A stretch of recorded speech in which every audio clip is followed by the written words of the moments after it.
this video, we look at the Flatten Array challenge. This is another challenge that's on exorcism.org.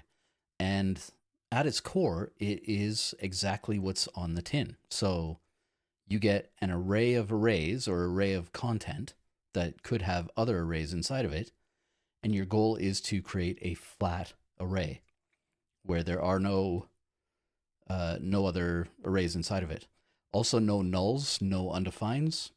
So we're going to have a little bit of work in cleaning up the data, but should be pretty interesting. So over here, I've moved it into CodePen, and we have all of our tests set up.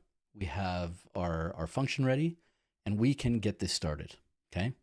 Right now, if I run it, it's going to throw an error because I haven't done anything yet, right? It says remove that statement. This is CodePen being CodePen. Not really anything I can do about it. Maybe we can try saving and restarting just for chucks and giggles. And hopefully everything should just work. Let's try one more time. Brilliant. Okay. Just the error that we have because of that, that exception. So we're going to start out in a very functional programming way. And what I mean there is capital F function, capital P programming, which means we're going to do this without loops. In functional programming, we try to avoid loops because loops lead to mutations, and functional programming doesn't really like that. It likes to repopulate the variable or constantly send new variables out, new data out. It's always returning something brand new instead of an updated object or array. So over here, we can start doing that by clearing out our function, and we are going to need two pieces of information, okay?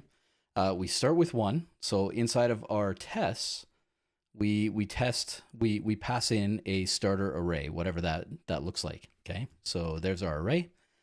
And then because we are going to be doing recursion, we need another piece of data that we can pass around. Now, normally, we'd have something like const or let result equal whatever we're doing. And then we would do the loop and we would just populate this and then kick it out the door.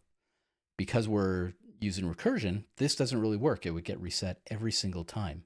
So instead, we do that up here. We set result. And we set it to a default array so that we can put stuff into it. Inside of Flatten, inside of this this function, we're going to use that second argument. Outside, it just uses the default, okay? So inside of here, we want to set some stuff up. So on the array, we're going to get the first item. I'm going to call it first, and that's going to be on array 0, right? Oops, let's do it right. Come on, square brackets. There it is, just like that, okay? We also need everything else, so let's just go and get rest equals array.slice, and we get everything from 1 to whatever the end is, okay? So we have those two pieces of information, and then from there we are going to set the result, okay? So that result, it's up here. We're going to do something to it. We're going to push into it, okay? I'm sure that this isn't quite functional programming. They would probably set a new result in there and then concatenate to result or something like that. Here I'm just going to push because it's really simple. So breaking the rules already, but that's kind of how I roll sometimes. So result.push, and now we return, okay?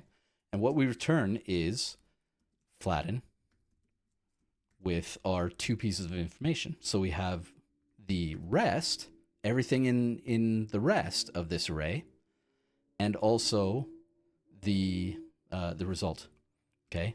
And the result has captured our first item, okay? If I run this right now, it would break my browser. It would just start looping, right? Because it doesn't know where to end. It would constantly be firing flatten.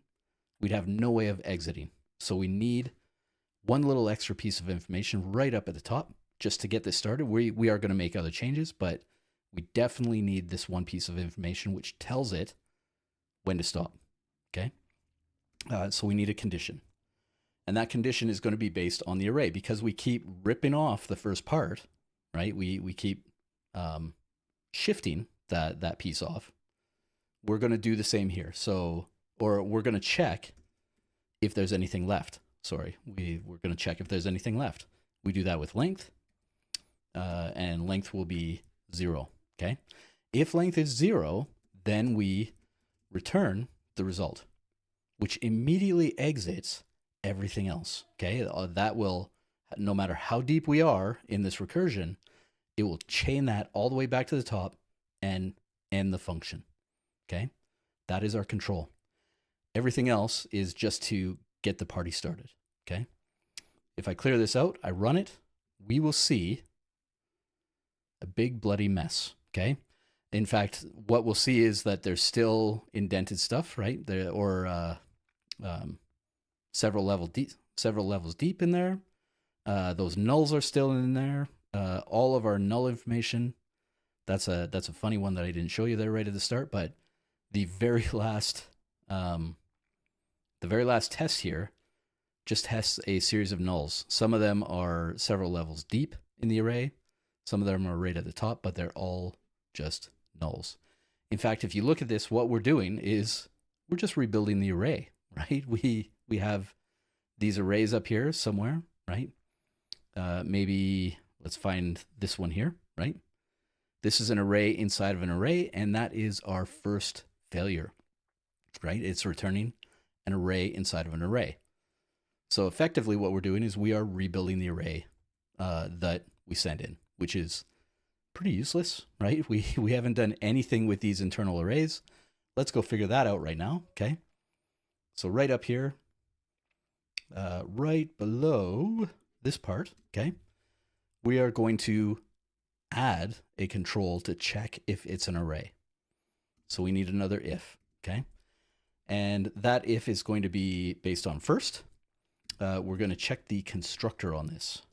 There are other ways. We'll look at other ways in a few seconds, but right now we're just going to check the constructor and see if it's equal to array. You'll notice that array is not in quotes. That's very important here. We're testing to see if it's part of that interface, not if it's a string of type array or something like that. Okay. So if it's an array, now we can do stuff. And what we're going to do is we're going to return flatten. Okay.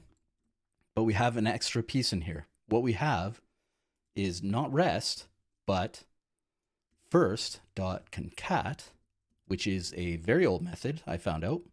It's been around for a good long time. And on that, we are going to put rest. Okay. And that might look like we got the first, we got the rest. Aren't we just building array? But no, what we're actually doing here, and I will show this in comments, is we get first, and inside of here, we know that first is an array. We also know that rest is an array. Okay. In fact, it looks like everything else. Okay. And then first.concat takes all of these items and puts them in first, not next to, right? The array was next to, these two things were next to, but instead we are going that first lives beside everything else. Okay. So we're taking these in, and then we're kicking that back into our flatten function, which immediately flattens it by one level, right? That's the brilliance here, is that we've taken this information and we've flattened it by one level. And we will keep doing that for every single array in the function, okay?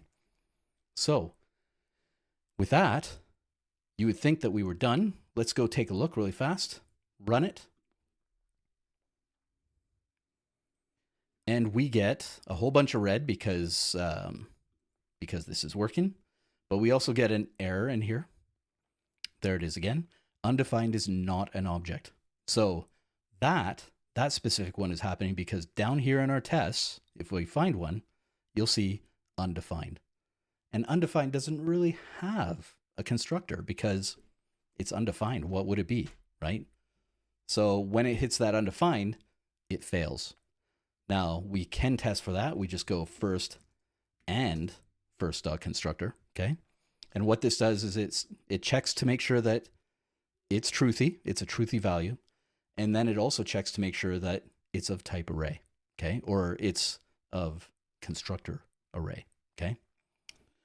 So now, if we run this, we should get a whole bunch of stuff, okay? We are getting closer. In fact, if you look at this, it might look like we have a bunch of failures, but we don't have any nested arrays, okay? There is no nesting going on. All these arrays are nice and flat. The only mistake here is that we have these null values, okay? So let's go and fix that, okay? Right under here, we're going to add another if, and this if is going to be, we're going to test if first, okay?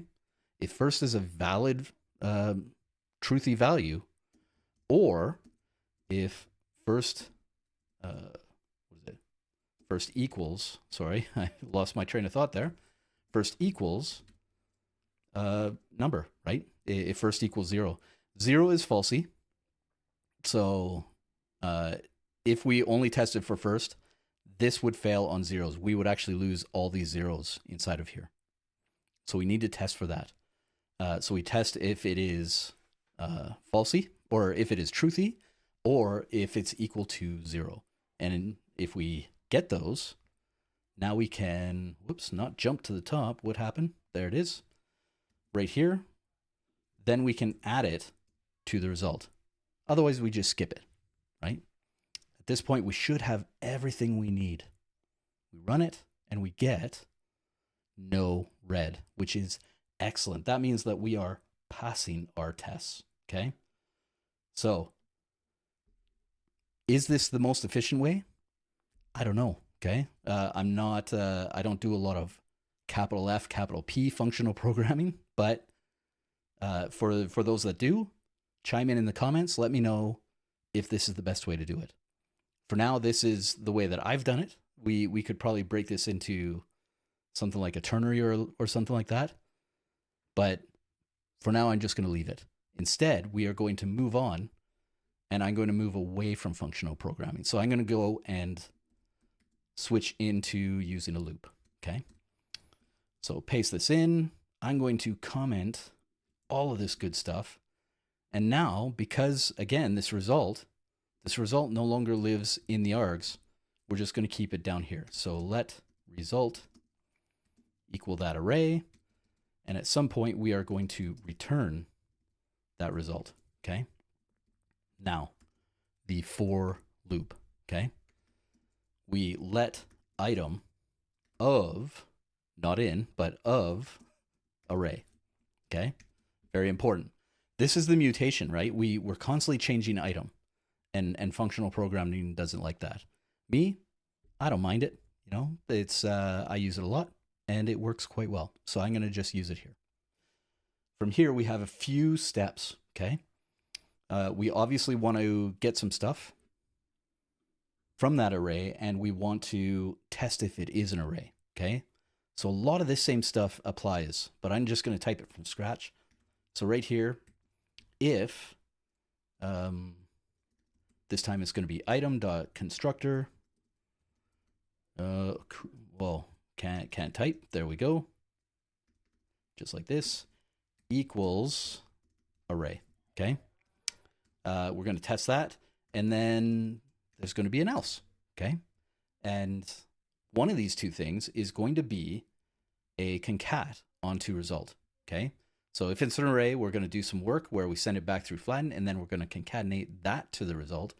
Otherwise, we're just going to concatenate item to result. In fact, it's going to be result equals result dot concat item. That part is done, okay? Grab this, paste it up, just like this. Inside of here, item changes to flatten, right? We want to do this recursively. So we pass in item, and whatever the result of this is, we're going to concatenate it to result and kick it out the door, right? We still need our check, right, to make sure that it's a null value. But this time around, instead of testing for a truthy value or 0, we're going to flip it around. So we're going to test for a falsy value or not 0. We do that right underneath the for. So right here, if not item, right? We test if it's a falsy value, and item not equal, too many equal signs, 0. Then we continue, okay? Because we're in a loop, continue is what we need here, not return. We'll use return later on, but continue is basically tells it that everything after this, I don't care. We just want to go to the next item and try again, okay?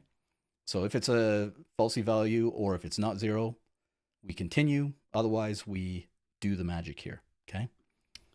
A few too many spaces. Clean it up a little bit. Give this a try. Let's see what we got. And it is, some failures. That error is because, again, I spelled constructor wrong, okay? Let's try it one more time, clear it out. And good, okay? No red means we pass. Now, constructor seems to be causing me a lot of trouble. So let's go and try something different here. I'm going to grab this and drop it down. We have a few options here. So instead of this constructor, we could say item instance of, okay? Just like type of, we have this instance of. So item instance of array. And if we run this, it should still pass. It absolutely does. But the better way, instance of is a little bit slow.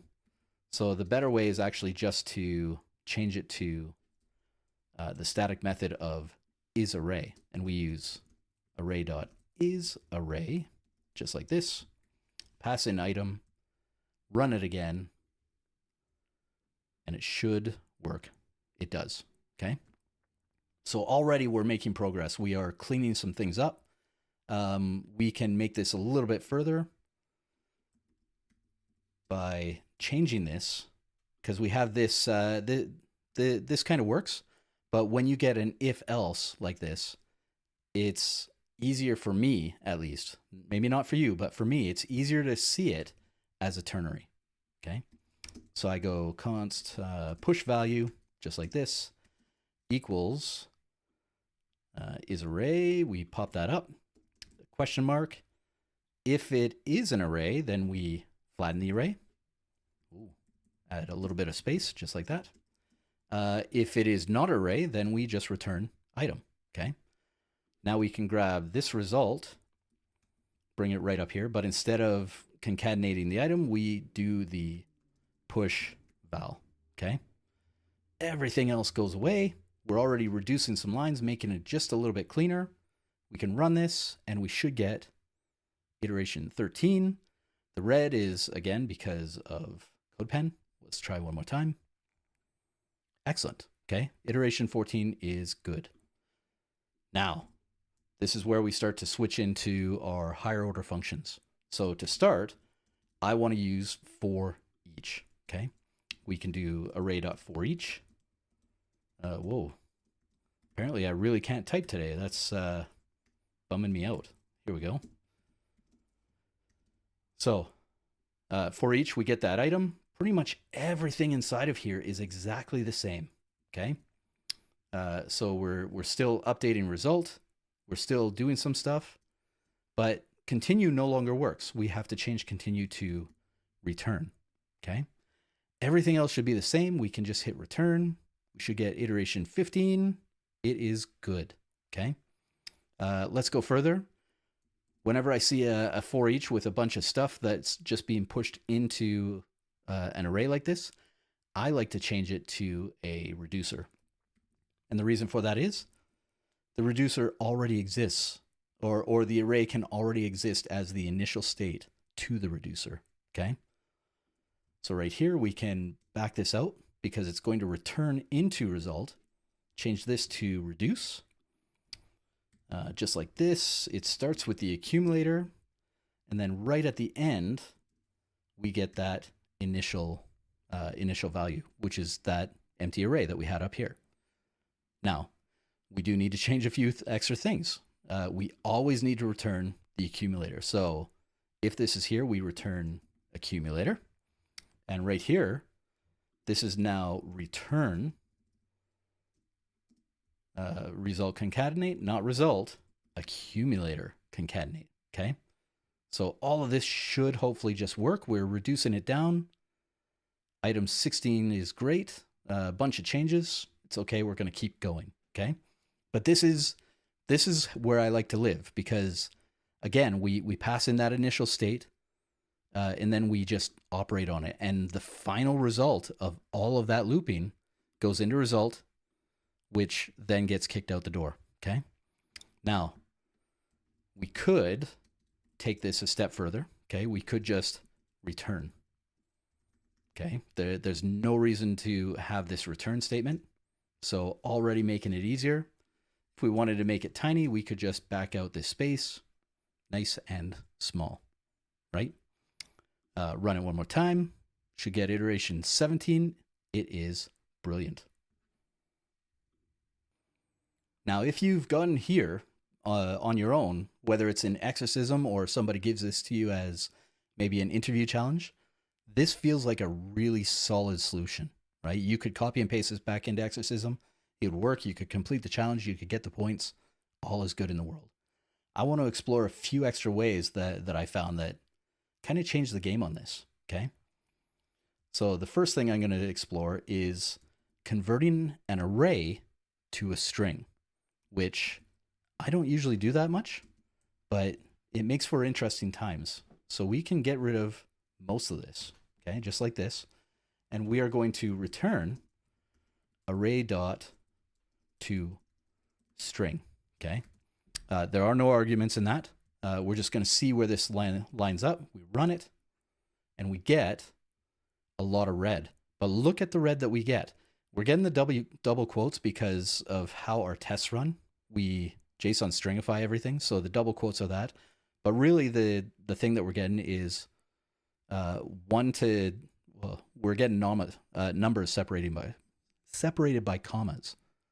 Words are not working for me there, but getting numbers separated by commas, which is exactly right. And in fact, if we go all the way down, you'll see that even down here, we get commas, empty commas, where the null values would be, where the undefineds would be. That's great, right? We've already cleaned a bunch of stuff out. We've already reduced it down to a single line, right? There's no embedded arrays in here. It's just a single string. So we can use this to our advantage. Instead, right here on our function, we could convert it back to an array, okay? So we split on commas, okay? So we split on commas, we run it, and we get a whole bunch of stuff, okay? It's looking kind of like a hot mess because these numbers are now strings, right? We also have some empty strings in here. Where are they hiding? Well, basically all of this one, right? It's all empty strings at this point. So we want to filter those. We can do that with capital B Boolean, just like this. And then we map over each number and convert it back to a number, because right now it's a string, right? We want numbers, but we're getting strings. So plus num, just like this, clear it out, run it, and it works, okay? The problem that I have with this is that way too much looping. We filter and then we map. So I think we can do better, okay? Let's go and change this a little bit. One thing that we could try is we could try wrapping this in array.from, just like this, take the whole thing, wrap it up. But instead of this part here, we add a comma, get rid of all of the mapping stuff, just like this. We just pass in that function because array.from lets us do that. Now it is a little bit longer, but it should still work. Okay, so we could do this. Doesn't really get us any further because we still have the filter and then we still have the map, okay? And it really all hinges on the way that we're splitting, okay? Maybe what we should be doing is changing this to a regex, just like this. And that would be any number of commas globally. This should still work. and it does. But if we remove filter, you'll see what's actually happening here, okay? So I'm going to run it again. It's going to throw up some errors. Yeah, okay, we get the zeros in there. This was all the null values. It's collapsed down to 0 and 0. And that's because, remember, it was a series of commas, right? We displayed that when we were further up. So right here, for all those null values, what we're actually getting is an array with a whole bunch of, sorry, not an array, but we have a string of commas. And when we split on comma, it expects something to be at the start because something has to be in front of that first comma, and something at the end because something has to be after the last comma, right? And same if we have, say, any of these, like 1, 2, 0, that should be, that was 1, 2, null. Null turned into nothing because that's what the toString did. But again, it expected to split, and it expected to have something after the last comma. So it added, in this case, 0. Okay, so it did get rid of all of those. That's what the plus sign does. Collapses them all down, but we get the first and the last. That doesn't really help us, okay? So based on that, we still need that filter Boolean. And that should get us back to a working state, okay?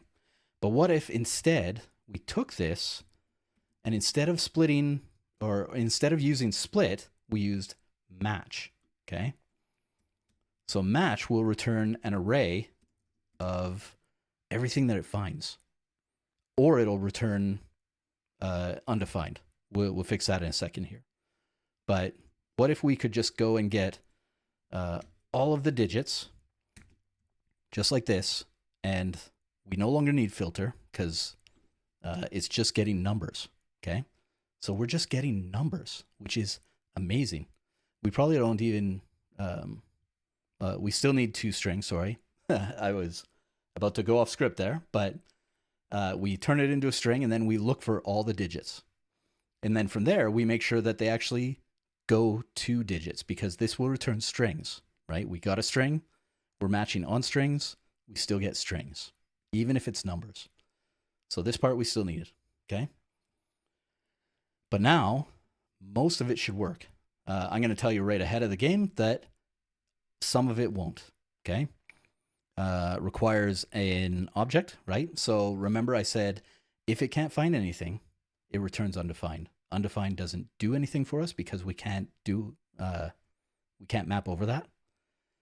So what we need in here is just returning an empty array if it's undefined. Undefined always defaults to this, otherwise it goes to the first one, okay? One more time, we run it, and we get a couple errors here. The error that we're getting is this -2, right? It's 2 here, it's -2, -2, 2. We want to change that, so let's go change this, our regular expression, to a group, right? It's any number or a minus symbol. Now, we can run it, we do it, and it passes, okay? No red is good. This is brilliant. We can totally do stuff like this. Break it apart, put it back together, and because the toString flattens it for us, flattens it to just the contents of all the arrays smashed together, it makes it really easy. Is it easy to read? I don't know, right? You can decide. You can let me know in the comments, or we can just move on, okay? Because even with all of this, all the stuff that we've done, okay, JavaScript actually has some tools that allow us to do this. So I want to finish with the 2 tools that JavaScript gives us. The first one is flat map, okay? It will take an array of objects. It'll take any sort of array, and it will map over it, and you're expected to return some sort of an array. And that array will be merged with all the previous arrays, only to one depth, to one level. So if you have deeply nested arrays, We still need to recurse a little bit, but it works great, okay? So we're going to get into here, clear this out, because we're doing something brand new. We're going to get that array, and we're going to go flat map, okay? Flat map works a lot like map, so we can pass in item. And then down here, we're going to do stuff, okay? The first thing that we're going to do is we're going to check if it's an array, right? If the item is actually an array, then we want to do it different. So array dot is array, just like this, item. If it is, we return flatten item. So again, a little bit of recursion, but not too much, right? And then down here we return if it's not an item, and if item doesn't equal 0. Okay, so if it's a falsy value and the falsy value doesn't equal 0, then we are going to return an empty array. Okay, because this is undefined, and this empty array, flat map will take just the contents of this, which is nothing, and jam it together with the rest of the response to flat map. Okay. Otherwise, we return item. Okay. Could we have reversed this so that it was item and the empty array? Yeah, we could have. Right. Options. Every decision a decision. So we run it, and we get everything working. Okay. The last one that I want to look at is not flat map, but flat. Okay. So in JavaScript, we have access to flat, and flat allows us to reduce a series of nested arrays to a single array. Okay.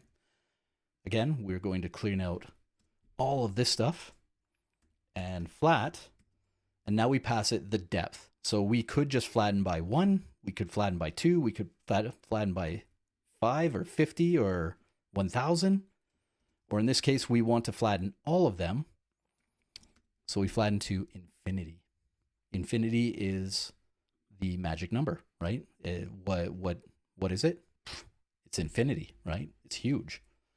If we do this, this is not going to work. We need just a little bit more, but we can see that everything is nice and flat, okay? What we do need is a filter. So unfortunately, we do need that. We cannot use Boolean like we used up here because we want to keep our zeros. So we get that number or that item, whatever you want to call it, and we check if it's a valid number or if number equals 0. Okay. So yeah, that check is everywhere. At this point, we can clear it. We can run it at least one more time. Brilliant. So what have we done? We've reviewed the flatten array challenge. Okay. And in there, the object was to not only flatten an array, but also clear out any null or undefined values, right? Just like this. Down here is null. And we started by doing some very functional programming. Functional programming, no loops, because loops lead to mutations in variables, and functional programming doesn't like that. So a little bit of extra code, but it gets the job done, okay? We iterated, we moved. We could have collapsed these two first lines to a destructured line, right? Options, I missed that. Looking at it now, I probably would have done that, but we did that. It has 3 different if statements, which feels a little uncomfortable to me for something that should be pretty simple. So we moved on. I did bring in a loop because I'm not against them. That's me, maybe not you.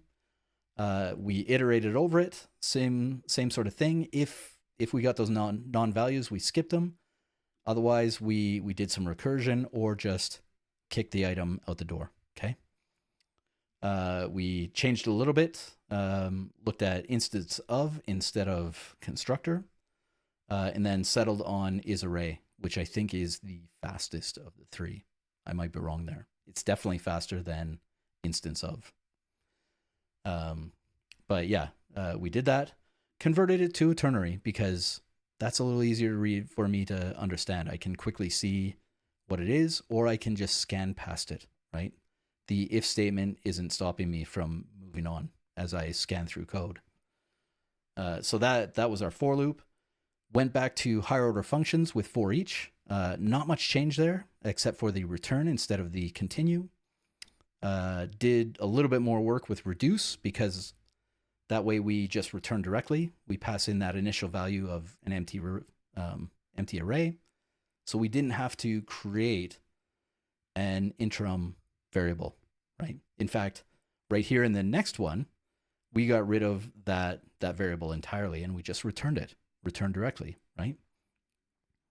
Then we played around with toString. And toString is a weird one because it not only flattens the array, but it just knocks it out, right? It reduces it down to a comma-separated list or a comma-separated string, which is really weird. So we made it a string and then immediately turned it back into an array. And then, of course, we had to do some work. We had two loops here. We tried to get rid of it here. Still 2 loops. And then we switched to match, and match will return an array of found objects. We're finding numbers along with digits in case it's minus, right? That might bite us if the dash comes after the numbers, but in this test it didn't. So we're going to pretend that it works. Okay, might need a different test for that. Based on that, again mapping through because regex returns a string, so we need to convert it to numbers. Okay. And then we finish by looking at 2 methods on array that we can use to get the job done. So the first one was flatMap. Works very similar to map, except that you return an array and it kind of concatenates all that stuff for you into a single final product. Or we looked at flat, which allows you to select how much you want to compress, right? How many levels deep on that array you want to flatten out. So there might be certain levels that you want to leave alone for whatever reason, and flat lets you do that. It did mean that we had to add 1 extra bit, but it still works, and it works pretty great. Okay, so that's it. That was a long trip through flattening arrays. Did I miss one? Was there something that you would have done differently? Do you have comments about functional programming that I might have missed in this? Hit me up in those comments. Let me know, because I would really like to hear them. Otherwise, I will see you in the next one.